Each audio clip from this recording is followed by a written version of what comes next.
আসসালামু আলাইকুম গাইজ, সবাই কেমন আছো? আশা করি সবাই ভালোই আছো। তো আমিও ভালো আছি। তোমাদের জন্য বরাবরের মতো রেসিপি ভিডিও নিয়ে হাজির হয়ে গেলাম।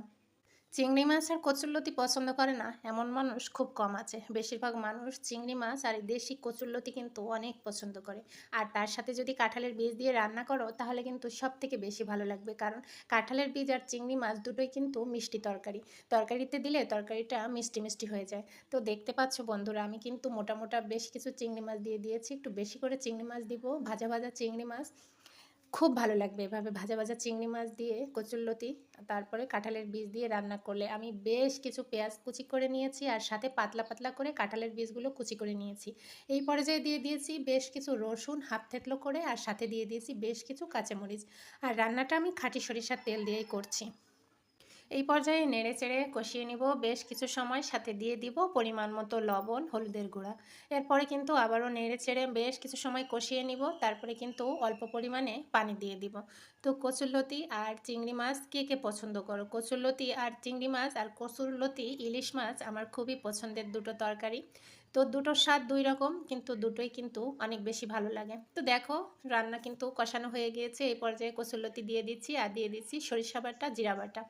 এই রান্নাটায় অন্য কোনো মশলা ব্যবহার করব না। আর এবার ভাজা চিংড়ি মাছগুলোও দিয়ে দিলাম উপর থেকে। দেখো বন্ধুরা, এবার আলতো করে নেড়ে চেড়ে বেশ কিছু সময় ধরে ঢাকনা দিয়ে ঢেকে রান্না করে নিব। ঢাকনা দিয়ে ঢেকে রান্না করব, মাঝে মাঝে কিন্তু নেড়ে চেড়ে দিব, তা না হলে নিচে লেগে যাবে। যেহেতু কচুরলতি রান্না করছি, কচুরলতিটা একটু বেশি নিচের দিকে লেগে যায়, তাই মাঝে মধ্যে ঢাকনাটা তুলে নেড়ে চেড়ে দিতে হবে। তো বন্ধুরা, অনেক দিন থেকে আমার আইডিতে একটু বিভিন্ন অসুবিধার কারণে আমার বাচ্চাটা অসুস্থ ছিল, বেশ কিছুদিন ধরে কাজ করতে পারিনি। তো সবাই ভালোবাসা দিয়ে পাশে থেকেও তোমাদের সবার ভালোবাসা প্রার্থনা করছি। আর যারা আমার ভালোবাসার মানুষ আছো, শুভাকাঙ্ক্ষী আছো, তারা তো সবসময়ই আমার সাথে আছো।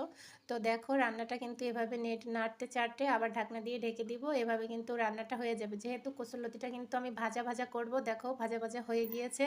আমি কিন্তু নেড়ে চেড়ে এভাবে আলতো করে মাঝে মধ্যে নেড়ে চেড়ে দিয়ে এভাবে ভাজা ভাজা করে রান্না করে নিয়েছি। দেখো কচুলতি কিন্তু এবার মাখা মাখা হয়ে গিয়েছে। আর এইভাবে রান্না করলে কিন্তু স্বাদটা মুখে লেগে থাকার মতো। আমার তো দেরি সহ্যই হয় না, আমি সঙ্গে সঙ্গে খেতে বসে যাই। আর আমার বাসার সবাই অনেক বেশি পছন্দ করে। তো তোমরা কে কে এইভাবে রান্না করা খেয়েছো জানিও বন্ধুরা। আর যারা খাওনি তারা কিন্তু অবশ্যই এইভাবে রান্না করে দেখো। আমি আশা করি তোমাদের অনেক বেশি ভালো লাগবে। তো খেতে বসে গেলাম, খেতে খেতে তোমাদের সঙ্গে বিদায় নিচ্ছি।